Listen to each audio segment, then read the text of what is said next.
Friends, welcome to my channel.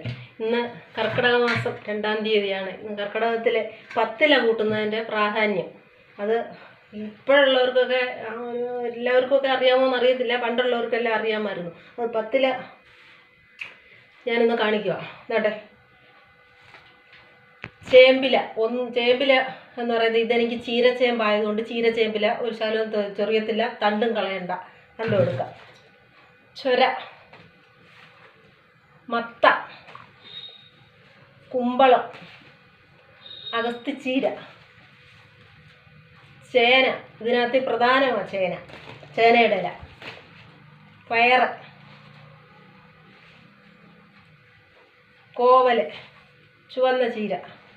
ഇത് ഏറ്റവും കൂടുതൽ ഔഷധമുള്ള ഒരു സസ്യമാണ് കുടങ്ങൽ. ബ്രഹ്മിക്ക് പകരമായിട്ട് ഉപയോഗിക്കാവുന്ന ഒരു സാധനമാണ് ഈ കുടങ്ങൽ എന്ന് പറയുന്നത്. കുട്ടികൾക്കൊക്കെ ഇത് തോരൻ വെച്ച് കൊടുത്താൽ, ഇത് ഒറ്റയ്ക്കും തോരൻ വെച്ച് കൂട്ടാൻ കൊള്ളാം. ഇത് തോരൻ വെച്ച് കൊച്ചുങ്ങൾക്ക് കൊടുത്താൽ ഓർമ്മശക്തി വർദ്ധിപ്പിക്കാനൊക്കെ നല്ലതാണ്. ബ്രഹ്മീകൃതം ഉണ്ടാക്കുന്നതിന് പകരം, ബ്രഹ്മിക്ക് പകരം ഇത് ചില സന്ദർഭങ്ങളിൽ ഉപയോഗിക്കും.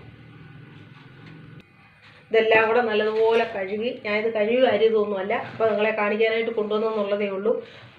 കഴുകി വാരി നല്ല വൃത്തിയായിട്ട് അരിഞ്ഞ് സാധാരണ ഇല തോരൻ വെക്കുന്നത് പോലെ തേങ്ങയും മുളകും ഉള്ളിയൊക്കെ ഇട്ട് ചതച്ചിട്ട് തോരൻ വെച്ചാൽ